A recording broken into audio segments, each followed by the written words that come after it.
Hi, my name is Dr. Jeff McNairy. I'm the Chief Medical Officer at Rythmia Life Advancement Center here in Costa Rica. We've had 16,000 people come to our facility since we opened in 2016. So it's been a wild ride and an incredible journey. Now I want to talk a little bit about ayahuasca and is it safe for everyone or is it dangerous? Now, it's safe for most people. You have to be medically cleared and appropriate to drink ayahuasca. It is safe if you do not have bipolar 1 diagnosis history.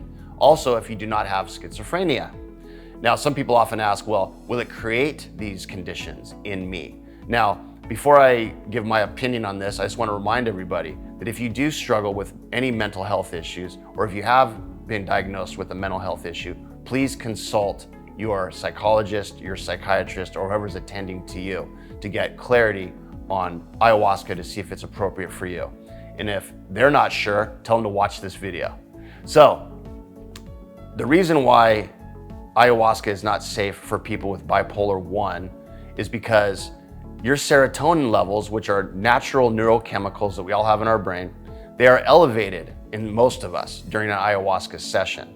And people with bipolar 1 tend to have a high level of serotonin already. So if you have a lot of serotonin firing in your brain at one time, it can be a little dangerous and cause what we call a serotonin syndrome or a manic episode. Now, a manic episode is not enjoyable for anybody. It means that you're feeling out of control, you're having racing thoughts, your heart rate is elevated, you're sweating, and you're exhibiting erratic behavior.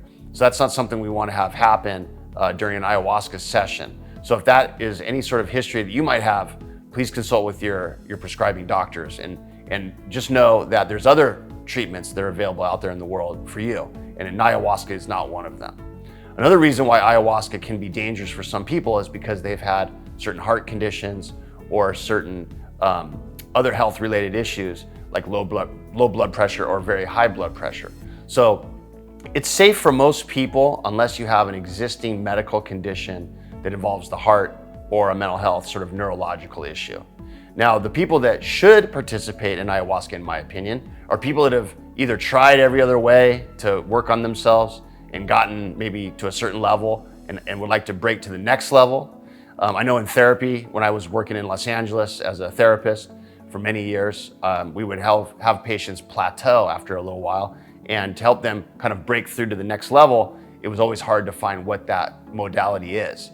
And I believe that ayahuasca is an amazing modality to have that happen. And so in Rythmia here in Costa Rica, we work with people from all over the world and people that have been through lots of different situations.